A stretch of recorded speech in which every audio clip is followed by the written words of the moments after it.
And this is going to be one of those times that I didn't start it in a weird, awkward moment, just a weird, awkward silence.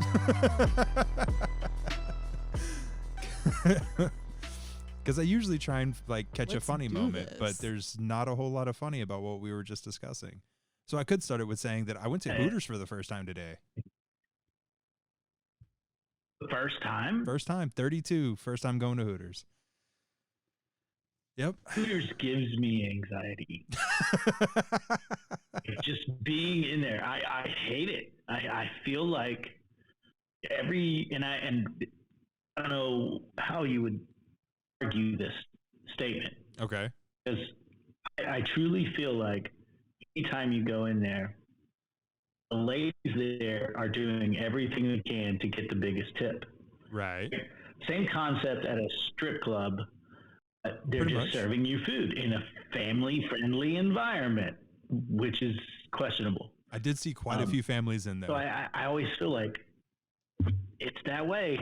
My old man used to take me to them when I was a child. And even when I was like 16 and he'd get a beer with me and be like, "This is growing up, son." And I'm like, this is awkward, is what this is. Because when someone comes up to you to flaunt an asset that they have, right? I don't care if it's a car, house, breast implants. It is a disrespectful thing almost. Really? Like, hey, look what I've done. Look what I got. And you know that, especially if it's a stranger.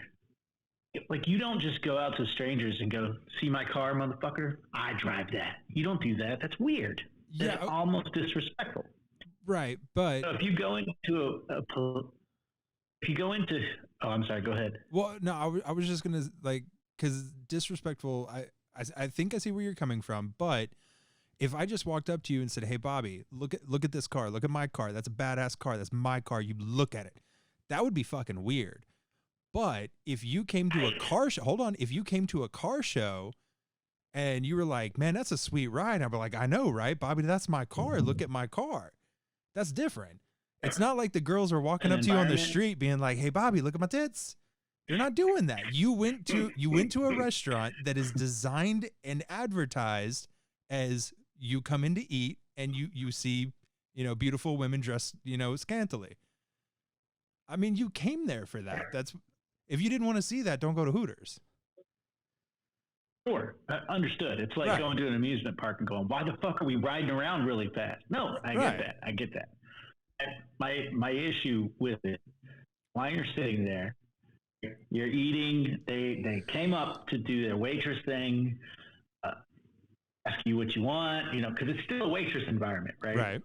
And then they come back and they want to sit with you and hang out with you and talk with you. It's the same awkward thing that happens in other cultures where they don't have a lot of social interactions between people. Right. So they make these restaurants like drinky bars or snack bars where you go there to hang out with a random stranger who's usually scantily clad, or sometimes they just are more extrovert than you, so they're talking to you. Right. However, I feel like that's not a thing in our country. Hooters is more like... It should be. I think it should be. And that goes back to the anxiety thing, right? Like for me, going in there, I've joked about this for years. My old man took me there all the time when we were young. I actually liked ham sandwiches, their curly fries, and their wings. Yeah. I liked it. That just shows my dad couldn't cook much. But as an adult, if I go there, I feel like I'm stepping into something. If I'm going there, literally, I would like to have the food. The 3 Mile Island sauce is nice on wings, right? Right. I'm going in there in an awkward position because I don't want that. But where do you go to get that then? I'm going to go make it myself. Uber Eats. Uber Eats, dude. If you want their food bad enough, but you don't want their culture, just order it to go. But like, to me, it just feels weird to like have a disrespectful view of it because you're immersing yourself in a culture and in an environment that there should be an expectation on your part as well when you do it. Right.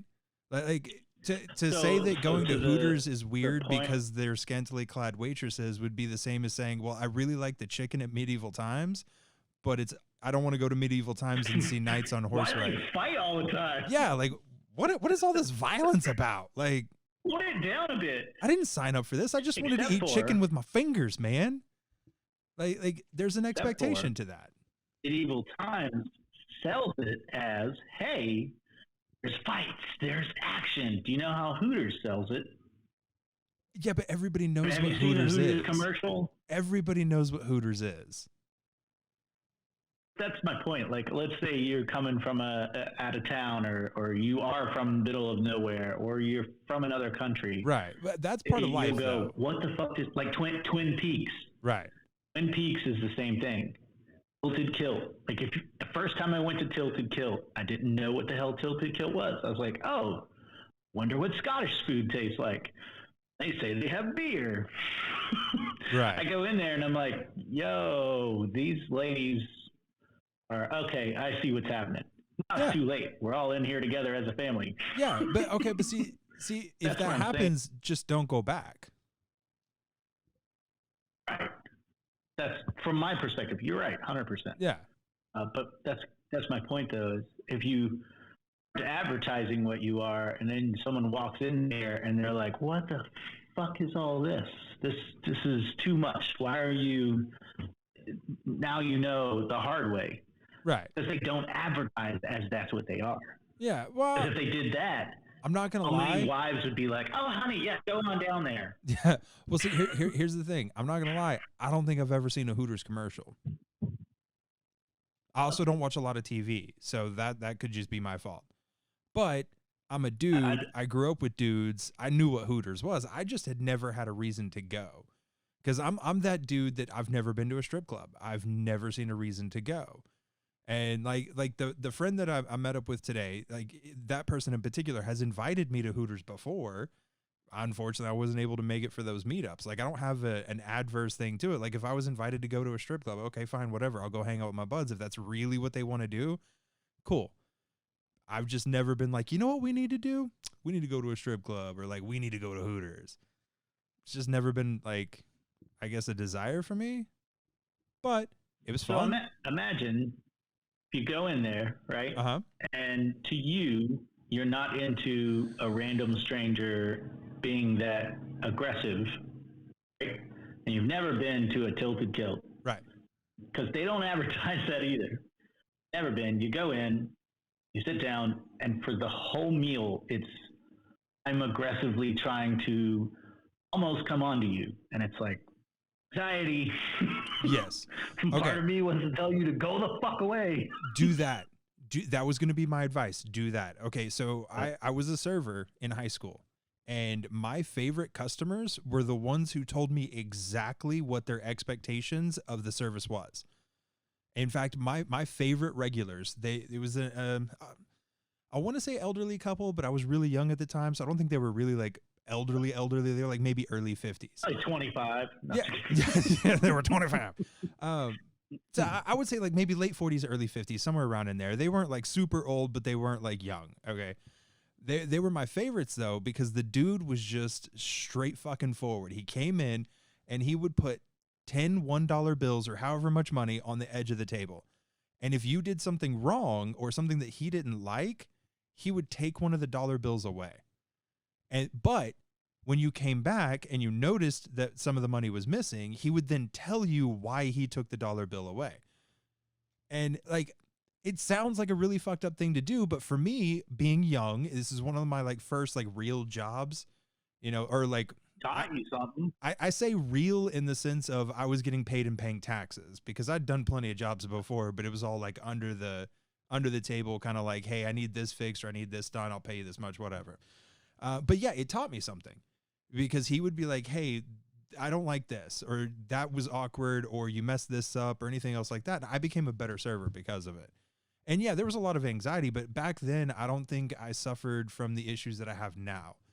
So like for me, that world doesn't connect as well so I guess we'll jump into like full blown anxiety here, because I do think that it's subjective in nature in the way that people experience it. I'm sure that multiple people do feel the same thing, but I don't think that people openly talk about their anxiety enough or are listened to enough for us to really compare notes.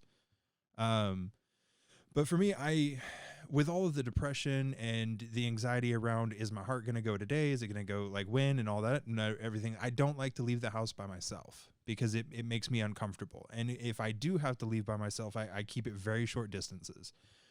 For this, I had to drive like 3 towns over. And I knew that we were going to be doing a lot of walking around because this friend wanted to meet up at a store beforehand and shop for a new gun. Right. So we did all that and everything. And then he wanted to go eat. So I was like, okay, I got to drive 40 minutes there. I'm going to be walking around at least 30 minutes to an hour, turned out to be an hour and a half. And then I got to go eat. And then I got to drive 40 minutes home. And it is hot as hell. We're over 100 degrees right now here in Texas. And yeah. I don't, with my heart the way that it Today is. for us was only 85. Yeah, I don't handle the heat very well anymore. So if I stand out for 30 seconds to a minute in this kind of heat, I'm already like I can feel all of my energy draining out. That on top of all of the anxiety of leaving the house by myself for that long, for that far, I had an anxiety attack. Like I had a mini panic attack, and I tried to cancel on him last minute. And I was trying to come up with like a polite way to do it and everything else like that. And Chelsea was just like, go, just do it. Get out of the house. Like you're freaking yourself out because you've been self-isolating. You've been holding yourself like locked away. She's like, just go out and have some fun. And I did have fun, but now I'm drained because all of that stacked on top of each other, like the physical exertion, the mental exertion, all of that. And now I just feel like I want to crawl into a ball in a corner and not talk to anybody for 3 days. Maybe 4. I think the difference is like anxieties really is like a medical induced anxiety. It's the thing that you think about way more than just like, oh, I put myself in an awkward position anxiety. Right. You could almost just run away from that. Something that's sparked from, a medical condition, stress that's been around for years or months or whatever. Those tend to think resonate more, right, and off themselves more and be way more complex. Like when you start saying you're having anxiety from it, are you, besides the trying to cancel and trying to get yourself out of it, are you like angry, flustered, annoyed, embarrassed, happy, so to say? Yeah.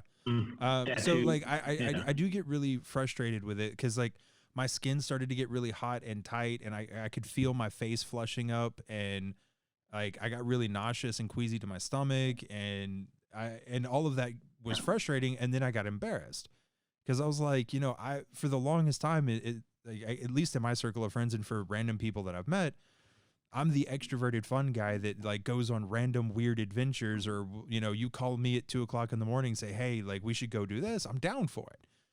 And now just going to a simple lunch date, or I love guns, going to look at guns, I freak the fuck out and I almost have a mini meltdown over. I was embarrassed. Fortunately, like in the process of us eating and like talking and whatnot, I opened up about that, and he gave me a little bit of advice in the sense of, he was like, okay, you're telling me you're freaked out about all these things, and your depression is causing you to like lock yourself away, and all this, like all this is building up.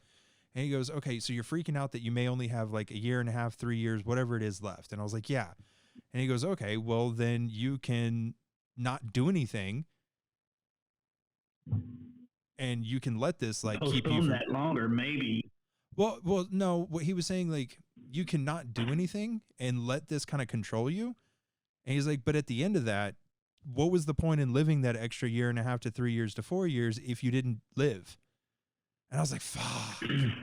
Because I kind of already knew that, but hearing it, back from it, like a sounding board, hearing that back from somebody else, I was like, motherfucker's making a lot of sense.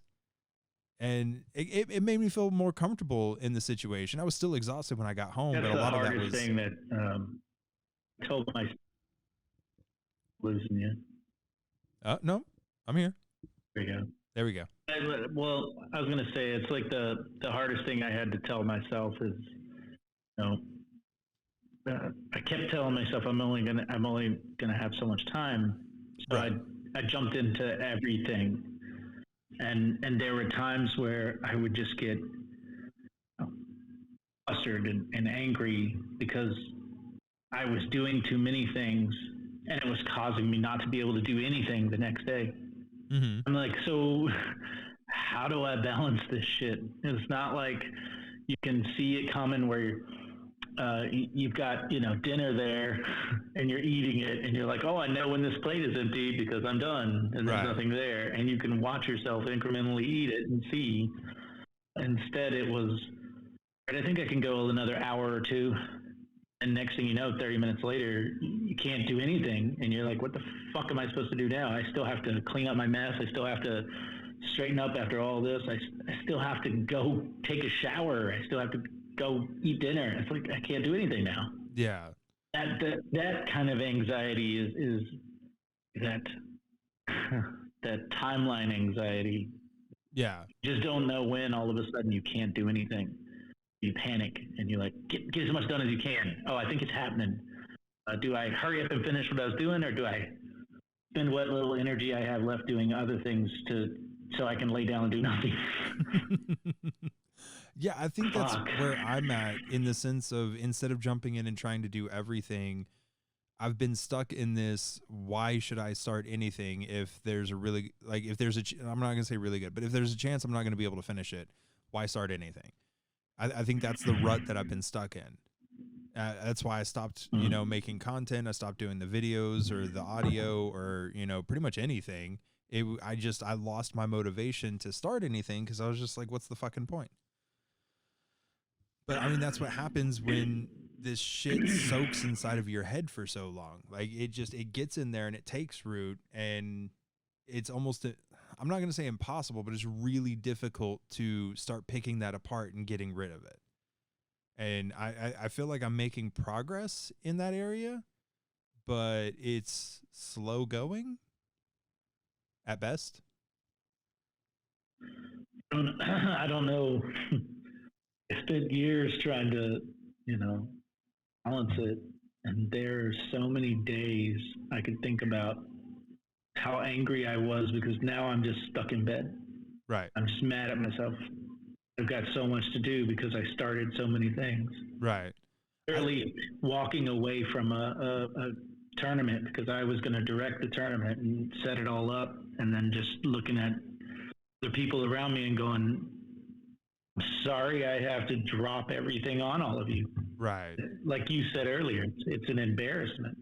That's my thing. I get embarrassed, and then I feel ashamed, and then I don't know what to do with that, because to me, those are relatively new feelings. Like, I've made mistakes before and I've been embarrassed about things. I've been ashamed, but they were things that I knew how to rectify. Like, I knew, okay, well, I did this and this is what I need to do to make it better. I don't know how to make this better. So when I get embarrassed, I just get frustrated, and then I get angry, and then I get embarrassed, and it's this vicious cycle, because it's like, okay, I'm not capable of doing this anymore, and now I feel shame. And then I get angry for feeling ashamed, because, like, why am I ashamed? I have no control over this. I'm doing the best I can. And then I get embarrassed for getting angry, for being ashamed. And then I get, like, it's just, it's a spiral. Yeah. Then you don't even know what started it in the first place. You're just mad, and you're just sitting there like, what the fuck? Yeah. Yeah. That's usually when I start getting my shit together. Is I'll go, what got me here? Yeah. Well, so and I try to rethink it. There are times where, like, I'll see that I'm stuck in that loop, and I'm like, you know what? This is ridiculous. I'm gonna do better. I'm gonna accomplish something today, and then I'll get up and I'll get started on that, and then I get really tired because I can't put out a lot of physical activity, and then there's the circle all over again, because I get in, like, I'll get up and I'm like, you know what? I'm going to clean the kitchen. So I'll get up and I'll start cleaning the kitchen, and I'll make it like a quarter to a halfway through, and then I got to stop. And then I get embarrassed because I'm like, man, I used to be able to do this no problem. Like, I loved having a clean kitchen because I love to cook. And then we're right back in it. Yeah, it's like my garage. Like, every time someone comes over, they want to come to the garage and they want to see what new project I'm working on. Right. And earlier this year, I had tried starting so many projects and just dropping all of them. And I still have the hugest mess in my garage. And because every weekend that I finally had off, I've been going and playing disc golf so I can exercise, so I can have some fucking shape back. And we're also building another course, so I'm always busy with it. I haven't spent a whole day and a half cleaning my garage like I need to. Right. And it sucks because I have fun toys in there that people just want to see, and I'm like, yeah, no, I'm busy. Sorry, man. Yeah. Oh, you ain't doing nothing in the garage? Oh, well, I got a lot going on. And it's like, how do you tell somebody? Well, I think I'm dying, and I don't think I can do anything in there. And every time I try to, I fall apart, and I realize again that, oh yeah, I'm dying, so I'm just gonna go lay down and stare at the ceiling. Yeah. So my solution to that was I just stopped talking to people. That's where my self-isolation started. Was I don't know how to answer these questions adequately, and I don't know how to have this conversation. So my solution is I'm just not going to. And that was the end of it. And I'm still there. I would like to say that I'm getting better on that part, but not really. Because I did go out today, which I had fun. It was also incredibly exhausting. Like mentally and physically, it was just absolutely exhausting. And I came home and I was half asleep when I got your message. So it's one of those things where I'd like to say that I'm getting better because I was like, yeah, I went out. But then I'm recognizing the toll that took on me. So I don't think I'm actually making any progress there, especially with the amount of anxiety that I felt leading up to it. And then the embarrassment that I felt like having to explain that. And they handled the situation really well. I'm very fortunate for that because that conversation could have gone completely differently, especially because you're kind of in a macho man situation right there. It's two dudes who just went and put together a build for a new AR rifle, bought it, going to the range to the next day. They go to Hooters of all fucking places, and they're sitting down having a conversation. That doesn't scream, "Hey, let's talk about our feelings." Not at all. So with that's kind of the point of this conversation, right? Yeah, there's a point where you can't do anything about it. You can't argue that you're doing the wrong thing because honestly, what is expected from you? Like you said, it's a macho thing where you feel like you should keep going. It's probably not the best for you. No. However, no, I meant the situation felt macho, just because it was two dudes who went gun shopping and now we're in Hooters looking at boobs, right? So there you go. I'm just saying I'm really fortunate that this friend in particular in that situation was able to have a vulnerable moment to actually listen to me and then give me some solid advice. I don't think I was expecting that. I probably wasn't giving them enough credit, and maybe that's why I'm so shocked. But I seem to be doing that a lot, not giving people enough credit. I know I did that a whole bunch, and I think I still do, just because you don't know what everyone else knows. Right. And you only find out what someone can understand when they conversate with you, and a lot of people don't want to have deep conversations. I don't know why. They're worried about maybe touching on something dark in them, and they don't want to conversate about it, I guess. Maybe it also brings anxiety up. It's a very helpful tool when you can look at someone and say, hey, this is what I was going through just now. You think I'm crazy for that, or can you help me with this? Or walk me off the ledge on this one because it doesn't make sense to me. Right. Can't always do that. Yeah. How many times, and I'm sure it happened at least once, while you were hanging out with them, this sometimes sparks an anxiety for me. You're hanging out with them, and you have in your head realization of what's going on. But you look around and you see everyone smiling, you see everyone's happy, and you're like, this is fucking good still. This is good. You know what I'm saying? Like you have an epiphany moment while you're out there with them. So you're shooting the gun or waiting for your turn, or you're going to the bathroom because you just had too many drinks. You just start thinking about, holy shit, this is good. This is what I need. Yes, I did have that, because it has been some of the, like, when we sat down to eat, because we had laughs in the gun shop and everything, but we were also trying to take it seriously because we wanted to put together a good build for him. But when we sat down to eat, in the hour and a half that we were there, rarely were we not laughing. Like, even when I opened up to him and everything, you know, we were both cracking a couple of jokes about it and, you know, having a good time with it. And there was one moment in particular where he asked me, he was like, well, can anything be done for you? And for me, that's a really frustrating question, because, you know, people are like, oh, well, you've got this problem, you know, you're going to a team of cardiologists, surely something can be done. Like, we've got so many advancements in medicine, like something can be done for you, right? You know, we hear about people getting heart surgery all the time. And then I have to explain to them, yes, there are things that can be done, but I also have been told that I have to wait. I have to wait until, you know, it gets absolutely necessary to do it, because I'm young and these surgeries have a shelf life and they have to be redone. And then there's the risk of, okay, well, your heart's not working, so if we stop it to work on it, can we get it going again? Or just all these different things. And I have to go through that and I have to explain it. And I did. Like, it felt genuine when he asked, not just the old, like, random blow it off thing. Like, it felt like he was genuinely interested and wanted to know. So I went through the whole spiel and explained all of it to him.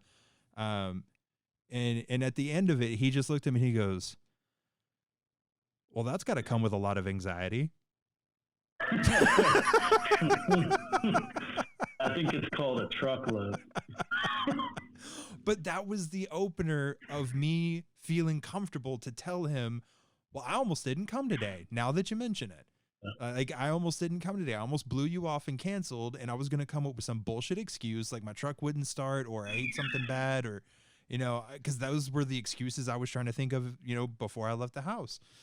And, you know, so I told him, I was like, yeah, a lot of anxiety.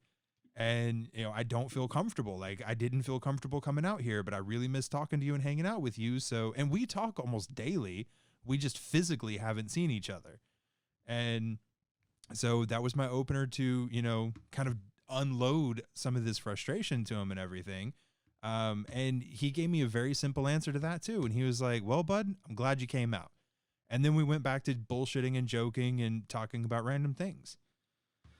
And to me, that was this is what I needed. I needed that moment to have a genuine connection of, this is what is bothering me inside my head, get a genuine reaction back, and then we don't have to dwell on it. We can move forward and enjoy the day. And we went right back to laughing. And yeah, I just like you said, that was my, what'd you say, epiphany? Is that the word? Epiphany moment. Yeah. Yeah. That was my aha. I always feel like when I have those moments, a part of me goes, okay, so this is where I'm going to either express everything and now I've got to let them know what's going on, or to just enjoy what's happening. Right. And that's where I get worried, because it's a thing to be out with friends having an issue and everybody's trying to just, you know, have a good time and not try and bring it up, because in their heads, and I get this because I've done this too, you know, they think, well, the best thing to do is not bring it up, and then we don't have to talk about it, and then they can pretend during this time frame that it's not a thing. Yeah. Well, when it's 90 degrees outside and I can't do shit in the heat, I can only pretend for so long. And it sucks because I have one of those moments where I'm like, all right, see what this is. They see what this is. And now I'm if we don't all recognize it and we don't all move past it without stress, I'm going to spiral out, and right. I'm going to overthink, and I'm going to worry about how I'm bringing their day down or whatever. And then I just stand there. Usually it's helped me the last few times it happened earlier this year. I just stop and look around and realize what's there. Think about it. Just know that it doesn't matter if I tell them or if I don't tell them, because I could just say, oh yeah, everything's great, and we move on. Or I could tell them the truth. it doesn't matter. It doesn't change it. It doesn't make a difference. I just kind of absorb that minute and that moment and look around and realize why I'm happy and what makes me happy and try and move on. And then I'll dwell on it later that night in bed going, should I have said something? Should I not? And let it eat away at me. Yeah. Yeah. And I think that's where my self-isolation comes from. It's just easier for me to not go out and do anything than to be stuck in that moment. Which I guess is a cop-out, just like me opening up on these videos is a cop-out rather than having all of the conversations, because it's just easier for me to talk about everything here, and if people want to know what's going on, just watch it or listen to it, whatever. Play it in the background. Is it a cop-out? Is it a cop-out, though, if you're pouring your heart and soul out in it? I can't say that it is. In the sense that I have genuine friends who want to have these conversations because they're concerned about me, and I find it too difficult to do it. And if it was just one, and I guess this is one of those things, oh, is he really upset that he's got genuine friends and multiple of them? Yeah.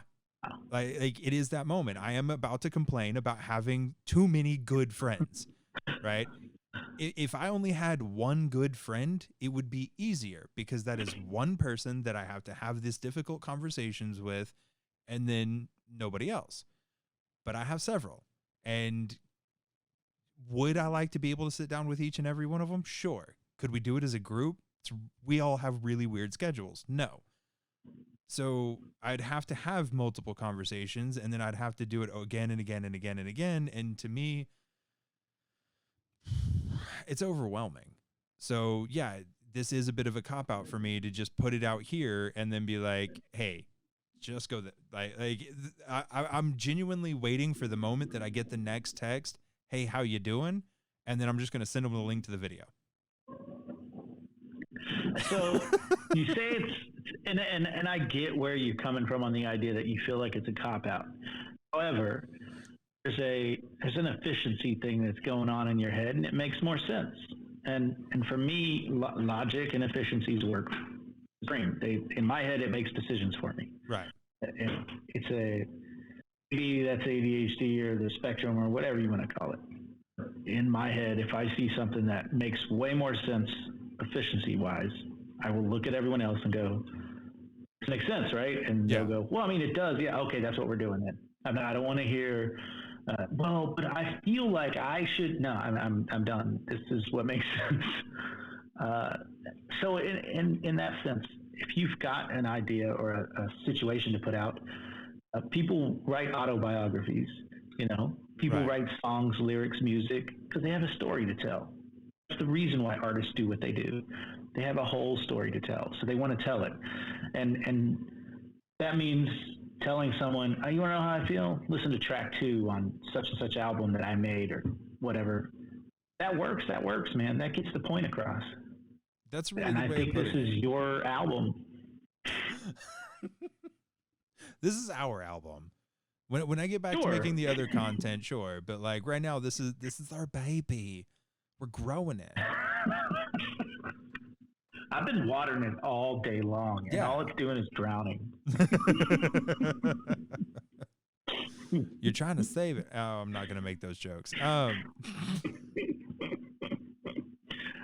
So back to the anxiety thing, right? Yes. And looking at it from an outsider's point of view, trying to anyway. Uh-huh. How is it? Oh, I can't say it that way because it's hard for me to put myself in someone else's shoes now that I know and now that I understand the problem and the stress from having an illness that puts you down, right? So how do you make this acceptable for other people and to make it, and I'm not saying glamorize it because God knows people don't want their own personal issues out there, but how do you make it to where when someone goes to ask, they know that they're not asking for oh, I'm good, and move on. Like if you're walking down a hallway in a store or in an aisle at a grocery store and you see a friend and they go, as they're walking by, oh, so how are you doing? I know you have this issue, but they're still walking. Right. You know what I'm saying? Like, they don't really want to have that conversation. How do you make it more approachable to people to not really ask that shit if you don't want it? Because that in itself, asking that question, somebody who has a problem, you say, hey, how are you doing? Their head is now flooded with fucking responses that they don't know what's the right one to say. Right. Because they don't want to be a burden on this person, but they know that some people genuinely care. So how do you know this person cares? How do you know this person wants to give a fuck? Yeah. It's a tough thing, right? Well, it is, but there's a pretty simple solution in my opinion. And that is we need better education as a society on empathy. All right, because no, seriously, because it's a two-way street. It's pretty simple. It's a one sentence thing. We need better education on empathy, because that situation is a two-way street, right? If you're in the situation that you're dealing with some trauma or an illness or whatever it is that's holding you back, and you don't want to be asked the question, then how can I explain this?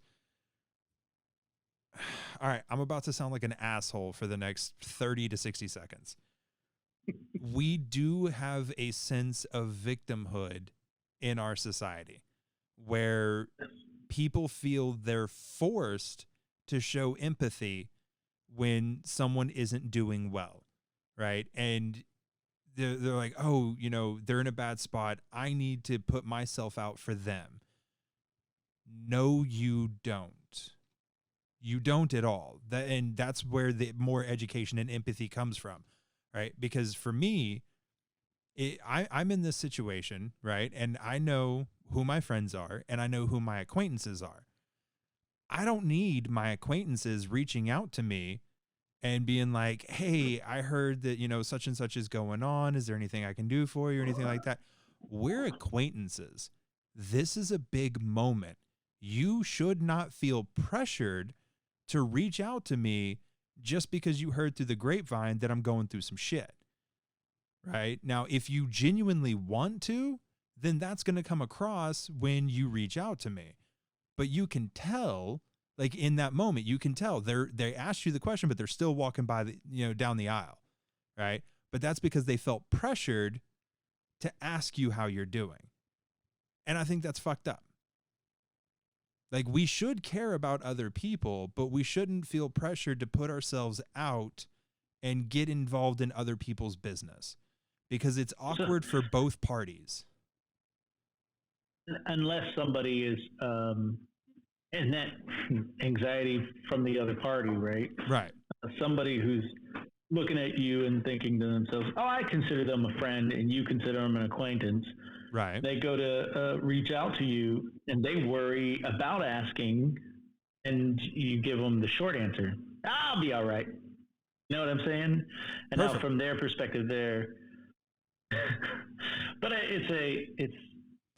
and that's why I'm saying the empathy needs to be better understood because yes, they're showing you empathy, but you also yes, you're in a tough spot, but you still have to be empathetic of the people around you. Right? You still have to be understanding of their position. Just because you're in a tough spot, and this might get me fired up a little bit, because I do think that, and I tried to do a video on this, and the audio got completely messed up, and I ended up having to delete the whole project, and I want to redo it, but there is a level of accountability and responsibility when it comes to trauma and pain. Just because you're dealing with some shit, you do not have a get-out-of-jail-free card to be an asshole. And of course not. And if you're expecting people to go out of their way to reach out to you when you're in a tough spot, you're an asshole, right? You shouldn't have that expectation. The people that care about you, that genuinely care about you, they will reach out. They will come to you, all right? But if you run into an acquaintance or, a friend in the supermarket and they don't really feel like having the conversation, they could have some serious shit going on too, right? Their entire life can't revolve around your bad situation. So you could feel Which awkward is fine. about it and you could feel bad about it, but you have to think, well, maybe they got something going on. Or maybe they're just not in the mood for a deep, heavy conversation in the middle of doing their grocery shopping. Time and a place. Time and a place. Accountability That's and right. responsibility for your own trauma. Right. And It's from my that own simple. perspective, I look at it like I wish people could just say, yo, bro, got a problem. We need to talk about it. Yes. Call me Friday. Yes. You know what I'm saying? Yes. I don't That would think be people perfect. can do that. Because they're not taught how to have these kinds of interactions. They're not. They're not. Or at least they're not taught properly. Yeah. You know, they're like it's when. Okay, so did you have any sort of injuries or accidents in grade school, or did any of your classmates have injuries or accidents? Nothing major, but like broken leg or something like that. Yeah. Okay. Did your teacher make the class fill out a card for them? Oh, bro. I think so. Yeah. Okay. Oh, you know what? We did have one of our PE teachers, Mrs. Littlefoot. I remember this lady's name. Her son went to Gulf War, Mm-hmm. and the whole school was like, "Oh no!" Right. We all filled out cards and did things like that. I think. Right. I think you know that what, is now I think that is where about it no. starts, or at least one of the places that it starts. I think what they did is they told us to write a card Mm-hmm. to someone for the holidays. My head was like, Mrs. Littlefoot's son is. I think I was the only one that wrote a card. Now that I think about it, my empathetic ass was like, "Oh Jesus, this is horrible. Is anybody giving a fuck?" Right. And it can come from a good place. Like it can come from a place of love and care, and it can be genuine. But this is where I think part of the problem lies. All right. When I was in, oh man, I was young. Okay, elementary. Second, third grade, somewhere around in there. Me and my family, we got into a really bad car accident. All right. I ended up in the hospital for weeks. I had to have surgery on my left arm. I think it was like 9 staples in my finger, 20 some odd stitches from the wrist up, and then, even more on the inside, sewing everything back together. So by the time I made it back to school, I'd already missed a lot of school, and I came back with my arm in a sling, and I've got all these bandages and gauze, and like I had to like open it up and let it air out so they could see everything and shit like that. And the school had pressured the kids, and I say pressured, maybe I'm being a little too accusatory, but the school had gotten the kids in my class, like specifically my homeroom class or whatever, to make all these cards and do this big hurrah for me coming back, right? Me and some of these kids fucking hated each other. Like I had arch enemies in here who are now coming up to me with a stone face because they can't show any emotion because they hate me and I hate them, telling me, "Oh, I'm sorry that you got hurt and I'm really glad you're okay and get well." So, go fuck yourself. Go fuck yourself, right? And then years later, when my biological father like dies, right? They're pulling us out of school because it's towards the end of the year. They're going to pull us out. We're just done with school. So I have to go in and clean out my locker right after, finding out that he's dead. And I personally didn't find out that he was dead until I got to the hospital and they walked us in the room, and then boom, there's his dead body. I thought he was alive based on the information I was told. So that's how I found out this guy was dead. And that sounds callous. He and I did not have a relationship. Anyway, so I go back to school. I got to clean out my locker and everything. And then again, here are these kids coming up to me because like at this point, it's kind of drilled in their head. Something bad has happened to this person. You need to go tell them that, you feel for them. It's going to be okay. All this other nonsense. Again, I have kids, same fucking kids, right? Because this was a small school. We all fucking knew each other for years. Same kids coming up to me and trying to express remorse when I know for a fact they don't fucking feel any. Stop. That's where part of the problem comes from. You're pressuring people to be empathetic in a situation that they feel no empathy, and they fucking shouldn't, right? Now, they shouldn't go out of the way and be like, "Hey, your dad's dead," right? Because that's fucked up.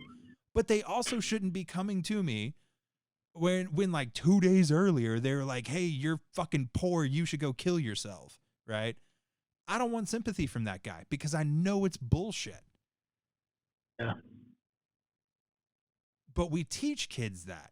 And then they grow into adults who don't know how to handle situations and stay the fuck out of business that isn't any of theirs. So then you wind up having those awkward encounters because you as a child also got these same lessons, and you're supposed to take it with a smile and a grin, because if you tell them to go fuck off, you're not being receptive of their empathy, right? And it's all bullshit. It's all fake. So we're taught how to handle those situations wrong from the get-go. So yes, we need better education on empathy. If you don't care about me, don't say anything at all, negative or positive. Just stay the fuck out of it. That's how it gets better. I mean, I my little mini rant. With that. But it's true, though. You know, it's one of those things where it's like simple stuff like that, where it's that mass. I don't want to call it mass punishment or group punishment, but it's, you know, a mass morale effort, a forced morale, where you're all told you need to come over and high five somebody, whatever it is, however you want to look at it, doesn't really fix the problem. Yeah, the emotions they're fickle beasts. You can't just go to an emotion and pat it on the back and say, "Go away, emotion. We're good now." Yeah, yeah, because then you're just emotion doesn't give a fuck. Yeah, and that, yeah, and that's the weirdest part too, which this caused some anxiety for me. I was in the family last year, and it shook me more than I expected it to. But I had a friend who passed away earlier in the year too, and I thought about it. Logically, I can see a tragic situation like this. Same with the medical issues, and I can go, all right. Your brain has to go through these grieving steps, right? And it just does, and it takes a while to deal with these grieving steps. Even if in your head you're like, okay, I can move on from this, I can deal with this, I can cope with this, because you've figured out how to handle it. You've figured out the steps to make sure you're good. Right. You know, you've got all these things lined up, but then all of a sudden your brain's like, you're gonna cry today, little bitch. Your emotion for cry is here, and guess what? Sit the fuck down and deal with this. But I'm good. Like, logically, I'm good. I can take care of this. And then I'm just sitting there like, why can't I stop dealing with this emotion that just keeps pissing on me? Yeah. It's a thing. You can't really just turn the emotion off. Somebody, a group of people coming up to tell you, you're going to be better. Because I'm sure after the teachers did that, they were also like, all right, are you ready to get back to school? Oh, 100%. Like, no. 100%. Still not. Yeah. This is going to take a while. And nothing in our society is like set up to where, oh, you've had that problem, so go deal with it for a month. It takes weeks, depending on the issue. Yeah. You don't get to just flip the switch and turn around and now you're back to good. I thought about it and, hey, we're fine. No, think about it all you want to, and your emotion's just going to tell you how you feel.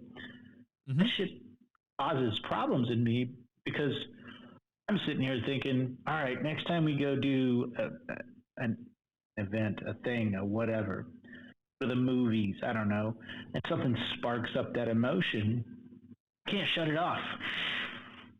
And now I'm sitting here going, is everyone going to think I'm a little bitch? See, that's part of the problem. I'm supposed to be crying in the movie. But that's part of the problem. Again, this goes back to when we're kids, right? We're not taught as children how to deal with mental health and emotions, especially in. I'm going to sound like an asshole for the next 30 to 60 seconds. Okay. Yeah, and we're back. For boys, I think it's worse for boys. Because I will say that I think it's getting better because this conversation is being had more, right? But, you know, I'm 32. I wasn't a kid that long ago, just a couple decades, right? But even when I was a kid, boys, you weren't allowed to cry. You weren't allowed to be weak. You weren't allowed to be a little bitch because that's what you were called. You know, you were a little bitch or a pussy or a punk or a wimp or whatever it was. But you weren't allowed to express your emotions. You weren't allowed to get overexcited about things because then you got called all kinds of bad words that I'm not going to repeat. But so just emotion in general, but specifically crying. Crying was like the number one sin. It was the eating of the apple in elementary school and middle school and so on. You weren't allowed to cry because the moment you cried, game over. Game over. You could get into a fight and punch someone out, but your adrenaline's pumping and it causes you to tear up because guess what, motherfuckers who've never been in fights, that shit happens all the goddamn time, okay? Yep. I'm not crying because I'm upset. I'm crying because I've got all this adrenaline and your little bitch ass got knocked out too soon. I didn't get to work it all out, I still right? need to get it out. Yeah. But see, it's even drilled in my head because I just called that Figment a bitch, right? I called him a little bitch. He's not a little bitch. He just got knocked out. He got a weak jaw, right? Let's be real about it. But it's in my head because I grew up that way. But you could have the toughest moment ever. But the millisecond they see that tear, game over. You've just lost all respect from every dude on that playground. Because they were taught, just like you were taught, that crying is bad. You're told to bottle everything down. Like, okay, so when I got into the car wreck, right? Or no, I didn't get into it. I wasn't like, hey, I should go do that. When I was in the car wreck and my left arm gets completely shredded, like I've got scars from the fingertips up. I was put back to work immediately. I right back to doing chores. Immediately. There was almost zero sympathy for the fact that I couldn't really use my left arm. Because you weren't allowed to be weak. 90s kids, right? 80s kids. Yeah. So it's a different breed. Yeah, and like even in high school, you know, like, because he's not really my stepdad, but he's just the dude that's been dating my mom forever. He and I actually do have a good relationship, right? My biological father and I, he did fuck off. I didn't really care that much. But he and I have had a really good relationship. But even when I got into a sword training incident, and I say that I was being really stupid with a sword, and I put a sword through my leg. Sword? Yeah, a sword. A knife. A French saber. Sword. French saber through the leg. Like, through the leg. Deep. Yeah, bad, right? So, but I'm standing in front of... Yeah, lots of blood. But here's the thing. I'm outside. It was at a sibling's birthday party, so there's a lot of kids over. So me, instead of like, I got a sword in my leg, I pulled it out, I sheathed it, I set it down, and I walked into the house. Because my first thought was, I can't show weakness to these vicious animals. You little bitch. Yeah. All right. So I get in the house. Here's my mom's first reaction. Don't bleed on my new carpet. Yeah. Here's dad's reaction. Oh, well, good news is you didn't hit an artery or you'd be dead already. Yeah. So I get hobbled into the car. Yeah, I get hobbled into the car, go to the hospital, get sewn up, stitches rupture, blood everywhere, get sewn up again, brought home. Leg in a cast, crutches, all of that. He straight up tells me, you've got 3 weeks. 3 weeks to get off those crutches. That's not how that works. Except that's exactly how it worked. I was off those crutches. I also have dead spots right around there now, and part of the muscle tissue on the very bottom of my calf that's gone, right? So there's a lot of damage there that didn't get repaired, and there's numb spots where I just don't feel anything. So it obviously didn't heal properly, but I was off those crutches. I was back to walking and using the leg because this motherfucker grew up in a completely different generation, went through Nam, all this. I'm not showing weakness to him. Not going to happen. He tells me I'm off the crutches. I'm off the crutches. Right? But bad idea. But again, we're not taught how to deal with these situations properly. Right? And so basically what you're telling me is you have anxiety. Yes, and a lot of pent-up rage and anger. Anxiety. A lot of pent-up rage and anger. And this kind of thing sets me off, though, because sometimes people ask me, what is wrong with you? Do you want the list? And obviously, this is like before, this last major trauma, because I genuinely thought that I had a little bit of anxiety and depression and everything before, because I was like, man, I've seen some shit. Like, I've been through some pretty dark, serious shit. All of that is absolutely nothing compared to the last like 9-10 months of my life, right? This whole situation has really put a lot of that into perspective for me. Yes, it was bad, but it was things that I bounced back from pretty quickly. But it's also like, I've also realized that some of it that I played off affected me and stayed with me way more than I thought. So sometimes in these conversations, I do get a little bit fired up because this is a massive problem that I see with our society, not even just as Americans, right? As Texans, because, you gotta have Texans, man. So that was ridiculous. Anyway, breeding country. But like as a human species in general, we are failing so hard when it comes to understanding and teaching how to deal with and cope with mental health and emotional issues. Like we're genuinely not being taught how to be good human beings. There's a lack of morality there because we're failing at a fundamental level to create good people. We still get good people, but I think we could be better people, if that makes sense. I think when you say better people, right? Like I think every generation kind of picks up on some of these, especially since the internet, because now that we have the internet, we can hear that there's more and more people that are similar to us and that have more and more issues that are similar to ours. So we don't feel as, closeted about our problems. And more people get to hear things like this podcast or other things to open themselves up to feel less stressed about it. Right. That's why this is necessary, I think, truthfully, because you hear another story, whether it's just one story or the whole podcast, to hear more about other people's issues that are similar to yours, or maybe not even close to whatever problem someone's having. Mm-hmm. They hear the same thought process, the same train of thought of stress that comes from it, and the same, childhood drama that may have drug it out to being an adult. And it's going to slowly over time change to where we do have that, I think, with these kind of outlets. Yes. People won't necessarily feel as concerned about the idea of shrink, a psychologist. Like, oh, I got to go to a shrink. It sounds like it always sounds like a negative. Yeah. I think it should be mandatory at teenage years and then again in the mid to late 20s. I'm thinking like 3 to 4 for emotional development. Because so here's my thing about toddlers. Because I've gotten into this a lot on the physical punishment debates that I've had, or conversations or whatever. Babies, because that's what toddlers are. They're babies. They're underdeveloped human beings, right? They're still coming into all of this. Most of what they're experiencing is new. They overreact and they act out because they have no idea how to deal with what they're feeling. They don't know how to deal with the rejection of I want candy, but I can't have it, right?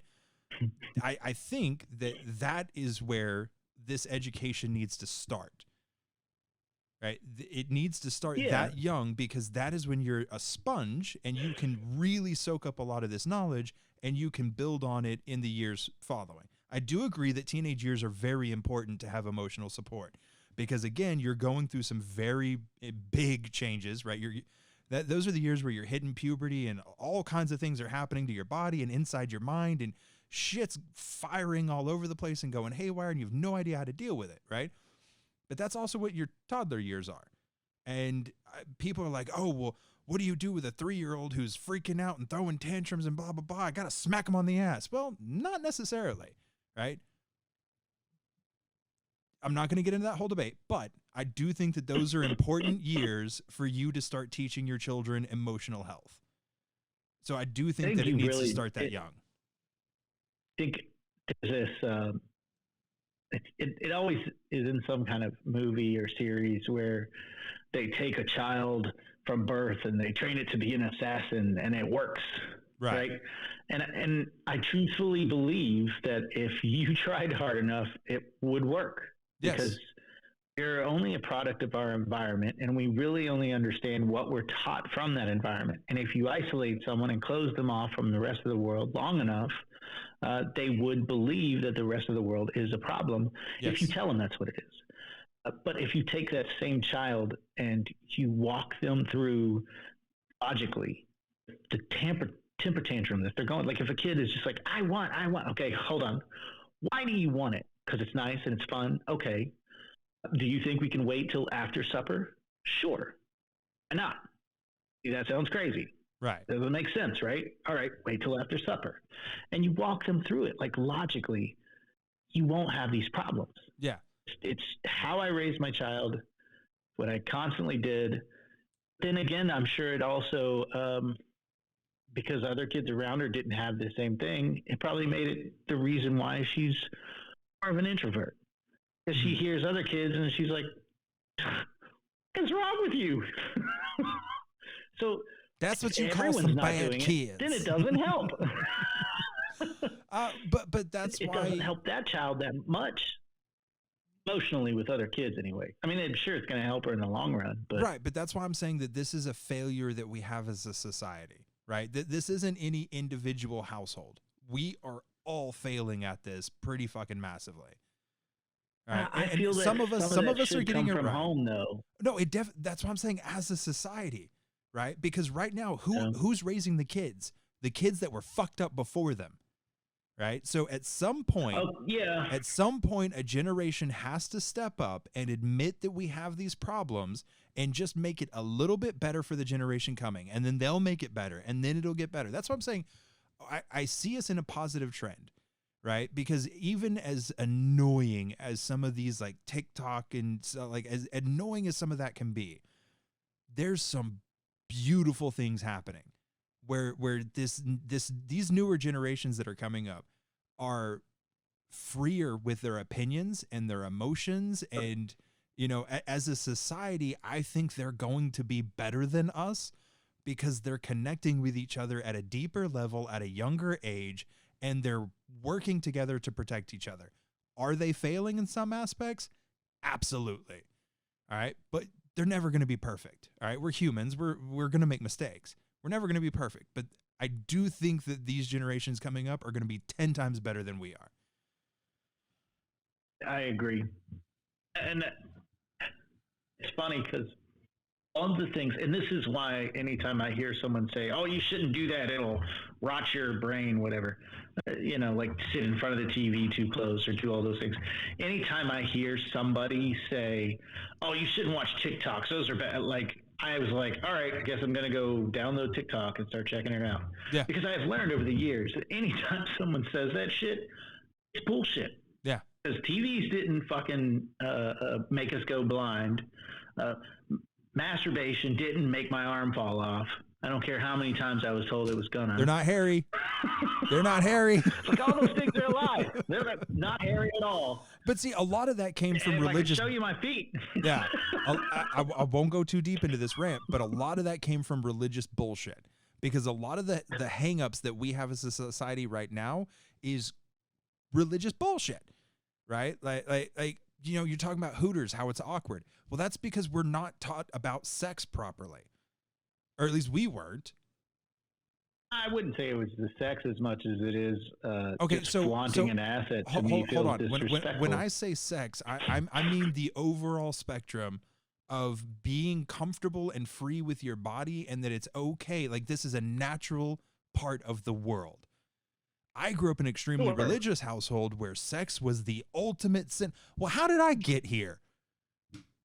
I was raised by my grandparents. I only got here. We all got here because you got laid. Oh, well, we did it under special circumstances. What the fuck? So, yeah, I do think a lot of it comes from the fact it's just bad fucking parenting. A lot of it. It just really is. We fucking fail. From the home. the Yes, home. yes. I am in no way advocating that the schools or that the government, right, should be responsible for raising your children. If you pop out a kid, that's on you. All right. Now, if you're in a shitty situation and you've got to give that kid up for adoption, that's on you. All right. That's something you got to live with. The adoption process needs to be revamped and redone and needs to be better. If you're in a really bad situation and you're pro-choice and you decide that termination is the way you need to go, that's on you. All right. It's consequences, accountability, and responsibility. You're making a choice. Now be responsible and accountable for it. All right. You're going to have to live with that. If it doesn't bother you, good on you. All right. Redo your life. But you know what you do need to do is be more careful if you're not in a situation to have a kid. That's my only advice. Right. Because people ask me all the time, oh, you're pro-choice. You're okay with murdering babies. That ain't on me. All right. I can't, to me, it's a freedom of your body, right? I can't tell you have to go through this entire experience, right? Whether I agree with abortion or not, because I can argue it from both perspectives. And by the end of it, you'll never know where I stand because it's not on me. It's not my body. I'm not in that situation. All right. Now I was in the situation where we had a kid pretty young. Abortion was never discussed. That was just our situation. We were like, okay, we're here. We're going to have this kid. This is what we're doing. Right. But it's just accountability and responsibility. So where was I going with this? No, we're just not taught how to deal with this shit right. Because when it comes to sex, okay, so here's one that really pisses me off. The school dress codes for girls. Go get even worse. Get even worse. The reason why women's volleyball teams have to wear what they wear literally have a centimeter size of how much their shit can cover up on their butts. Yeah. If they show up to a tournament with full clothing, even if it's like all spandex bodysuit, they would literally be told, you forfeit. You have to show your butt or you can't fucking play. Like, what the I didn't fuck? know that. Holy fuck. I didn't know that. I saw this video and I looked it up and I was like, are you fucking kidding me? But see, that goes against everything that they do inside the school, where your shorts have to be longer than your fingertips, and you can't have like spaghetti straps because God forbid a teenage boy sees your shoulders. See, that's part of the thing. Oh, you're distracting the boys. Maybe we should teach the boys, hey, your body's going through some shit and you need to learn some motherfucking self-control or you're going to prison. The accountability needs to start there. You want to know why we have so much sexual assault in this country? Boys aren't taught to be accountable because in school, they're given the impression that it's the girl's fault for showing too much shit. Fuck you. Fuck you. It's that simple. All right? We're just kids. We're not taught how to deal with those kinds of awkward situations. And that's why I'm saying, to me, I go to Hooters or Tilted Kilt, it's disrespectful. It may not be towards me. Right. It's the act of it, the environment of it. The whole situation makes me go, I don't want to fucking be here. This is weird. Yeah. Like, this lady doesn't really give a fuck about me. She doesn't want to sit down and hang out and chat with me. She wants what's in my wallet. Yeah. Well, now I feel like I'm just used.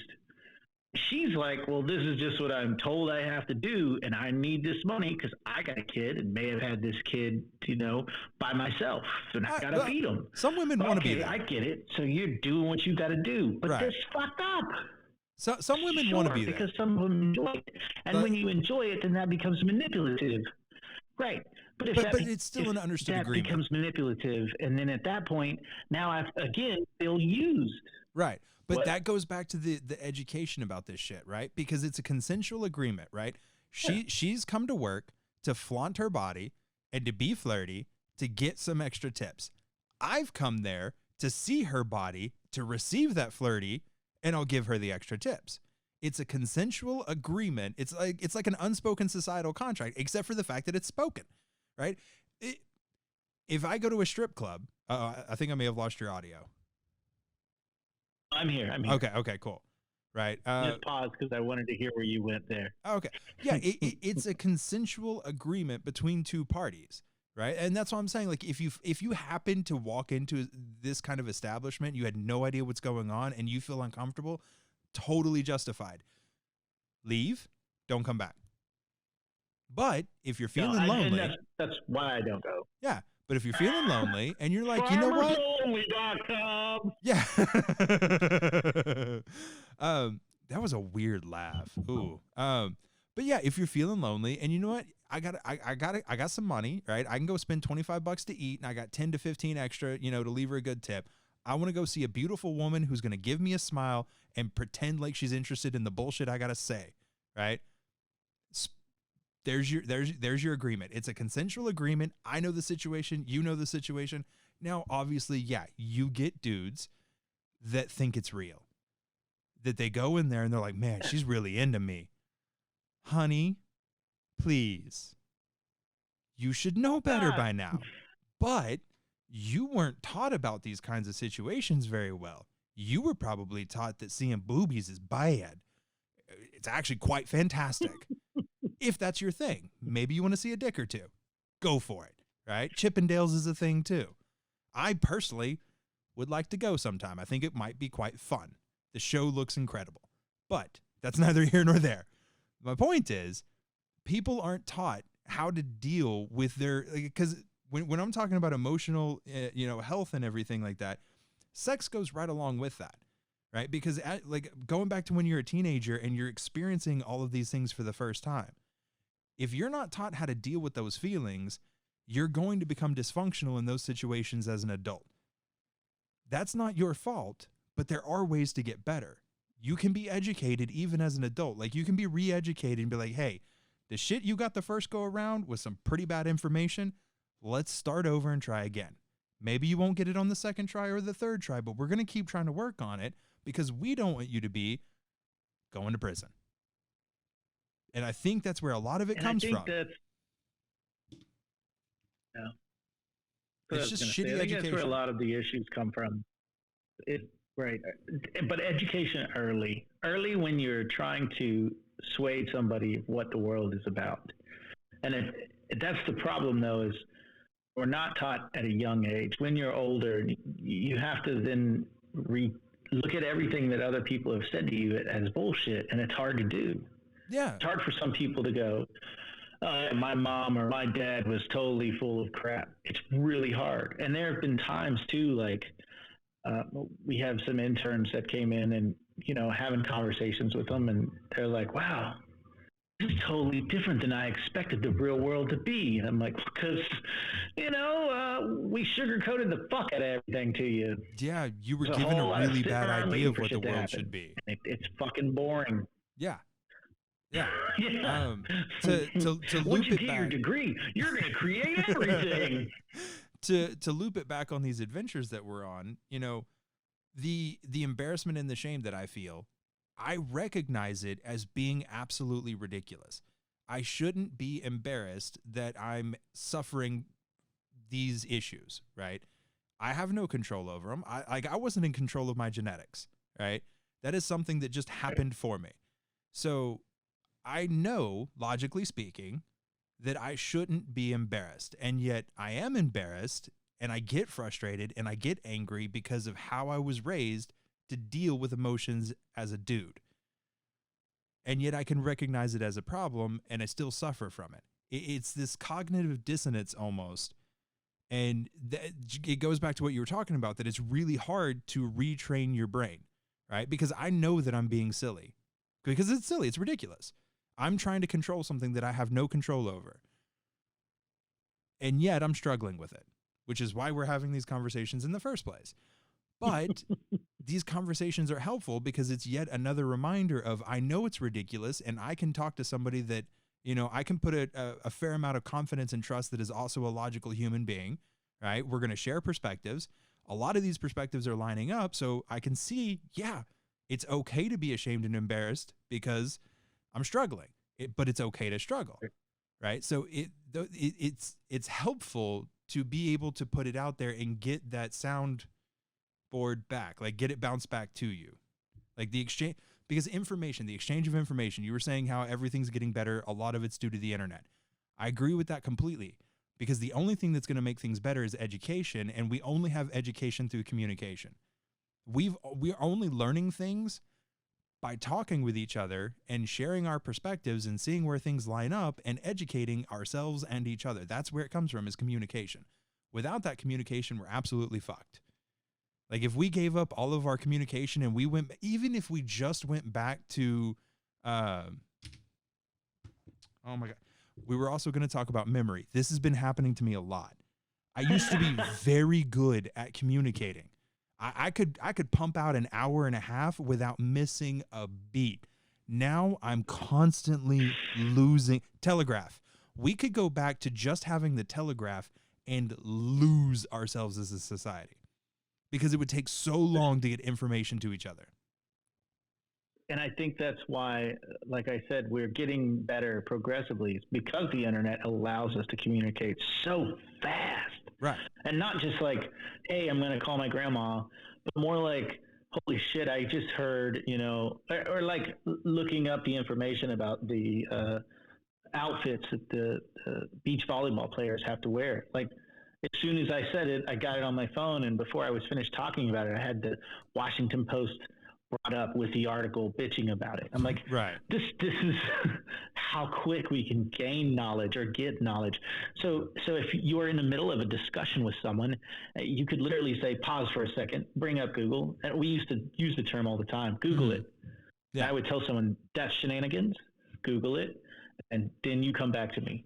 But check your sources. You've got information that proves that what you're saying is right. And if you do, dear God, let me see it. Yeah. If not, I called shenanigans. Right. But check your sources. So you got to prove it. Yeah. It's very important. Check your sources, because you need to make sure where that information's coming from. Because we have access to a lot of information, but the con to that, the downside, is we also have a lot of access to misinformation. So definitely, yes, look it up, but check your sources. Triple check. Get it from multiple sources if you can. That's best. Because if someone brings something to me and they're like, oh, yeah, I saw it on the internet. Where? Oh, this one website. One website? One? One? Because did you look at 2, 3, 4, 5, and 6? Are they saying the same thing? Or are you only giving me this one because the other 5 told you something different? So check your sources. Alex Jones had like 5 websites that he would source all of them through each other. So he'd, have you heard it on Prison Planet? Or fucking whatever. And he would just source one of his other sites. Right. I was like, wait a minute. That's not sourcing it. There's some serious fuckery going on here. He didn't say, I heard myself say the other day. Oh, shit. Okay, so we've ranted for over an hour on anxiety. You wanted to talk about memory. Because I know that that's something that you were struggling with throughout this, and I just did, because that's one of my frustrations, is I'm having a harder time conversing because I get those blank spots. Dude, I get it. If you want to save this for the next one, we can, because I feel like it might be another hour-long conversation. I think we should just kind of roll to the outro. Okay. We can do that. Then do that, because I think memory is it's a depressing topic too. It is, for me, and anyway. It's fickle.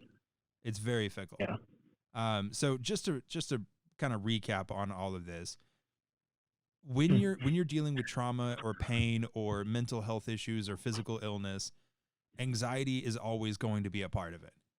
It doesn't have to be the end of the world. It doesn't have to be the worst thing that you're dealing with. It will often feel that way. The only thing that you can do is educate yourself. Educate yourself on social interactions and mental health and, coping mechanisms. And there's all kinds of things that you can do. But to me, almost everything, education is the key. I don't think that we were properly taught how to deal with anxiety and awkwardness and being okay with being fucked up, that it's okay to not be okay. I don't think that we learned that. So that's how I'm wrapping that up. I think you could argue too that if you have anxiety, you need to know that you're not alone yes. in your exact anxiety. A lot of people with that same kind of anxiety, whether it's medically induced or just situational anxiety or phobias in general. There's a reason why someone coins a term for something, and that's because not just one person has it. Because when just one person has it, usually doctors say it's an anomaly. And it's not an anomaly. We are all going through it, and we're all dealing with it. And it's fucking garbage that we all look at each other and go, suck it up, buttercup. Sometimes you don't get to suck it up. I don't care how hard you try. High five your friends and neighbors. And you didn't hear the noise. Damn. People are just going to think I'm a dick for that. I told you I was going to. No, I told you I was going to sneak in the want on you at some random time. You did, and it didn't happen. Yeah. This is the outro. I heard it, but it wasn't loud enough. Oh well. I'll try again later. Gonna get womp womp anxiety.